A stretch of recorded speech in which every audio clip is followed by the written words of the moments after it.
As a person who loves murder mystery and true crime, I truly wanted to check out what this new docu-series was all about, and I have a lot of thoughts. So folks, let's jump into my review of the new series, How I Caught My Killer.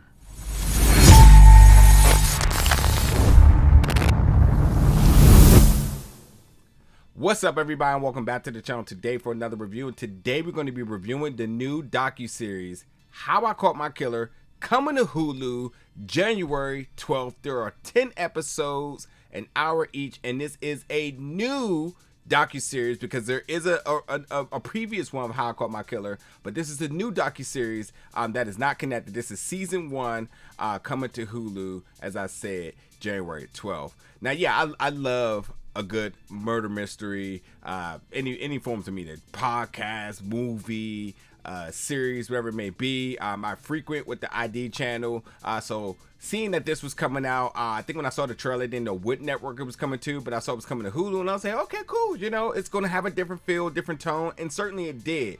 I think the first thing that jumps out to me is our narrator, Soleil Patterson, who truly does a fantastic job in really giving this docuseries a new, refreshing tone. The narrator typically in these types of docuseries, this type of content, typically have like an ominous voice, kind of chilling and whatnot. But the young lady who is the narrator for this has a more higher, more welcoming, up-pitch sort of tone. It almost comes off like a reality show in terms of the narration, not the series, but like the narration, where it's very welcoming and it's engaging. So, you know, I was super interested upon these cases because it didn't scare me at all. I mean, some of these things they do hit home, you know, and sometimes that creates a little bit of a hesitation going into them, even with my excitement to wanting to check it out. But with her voice, it was definitely very welcoming, and it was just a different change of pace than what I've typically and used to in terms of this type of content.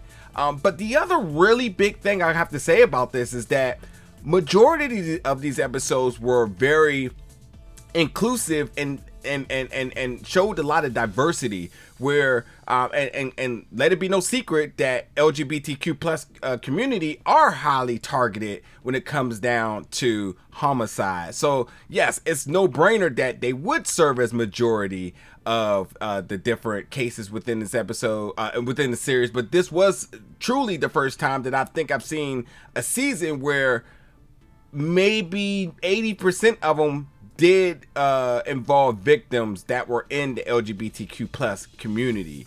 So like, you know, I think with the awareness of letting folks know that, you know, trans or queer people are targeted more than, and especially one of these cases, I'm just going to call it what it is.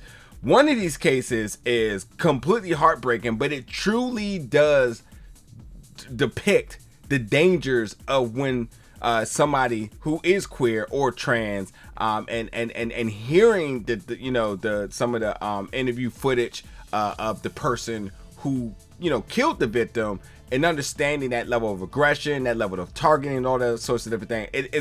It's a perspective that you don't see too often, but it exists. You know, you have to be very deep in the weaves of this type of content to kind of feel it, to see it as a norm. But this, you know, completely exposes the idea and the fact, shall I say, that queer and members of the LGBTQ plus community are targeted at the rate that they are targeted, and then in the fashion of what they were targeted.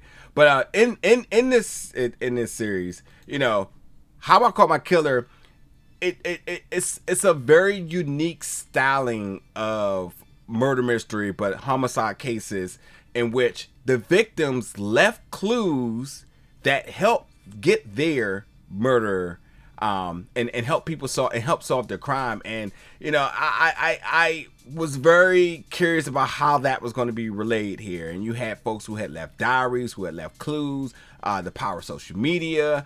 There was a bunch of different tools that were used to help get these murderers. And with that too, you know, I watch a lot of this content and I was not familiar with none of these cases, so it was refreshing to get new cases, because there's tons of cases, millions of cases that's never been solved, thousands of cases that's never been resolved, and so like there's always, sadly to say, there's always going to be new cases that could be you know, shown. But like the fact that how all of these cases were, the fact that the victims were able to help their families and friends and law enforcement truly help solve the case, was the unique other factor of it. I mean, obviously it's the tone of the show, but as I said, there was a couple of things that really made this series stand out from the others. So like, I enjoyed it. My only thing I will say is that sometimes I feel like some of these episodes drug out a lot longer than they could and should have been. I feel like some of these episodes could have really got to the details within 30 minutes.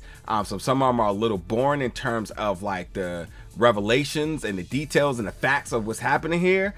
Because once you know, lay down what the case is and the victim and what happened to the victim, and then the discovery of the body and so on, you know, it really drug along some of the other aspects to really like keep things at a good pace and tone. And you know, sometimes it just felt a little like it was just dragging a lot more than it had to. But like I said, what's cool is that you're getting interviews from relatives or friends of the victim, and then you have law enforcement, the detectives and so on, and as they're putting all the clues together, and then you have the victims and how they left, you know, breadcrumbs to help solve their case. I thought was really, you know, interesting. You know, going back to a movie I really loved, The Lovely Bones, it's like that, except like this is real, and obviously there was some supernatural stuff sort of stayed with that, but like this was truly like a recipe of that. And you know, it's sad because you have these victims of so many different ages and whatnot, and in so many different backgrounds, but truly, you know, being able to be a part of giving their friends and family peace and justice being served because of the things that they were able to do in some of their last moments is sad, heartbreaking moment, but like nonetheless, you know, it helped get the job done. It helped bring these horrible people to justice. So, but yeah, check it out. How I Caught My Killer, January 12th on Hulu, folks. Jump in the comments, let me know your thoughts about this one. And as always, stay tuned for more reviews very soon.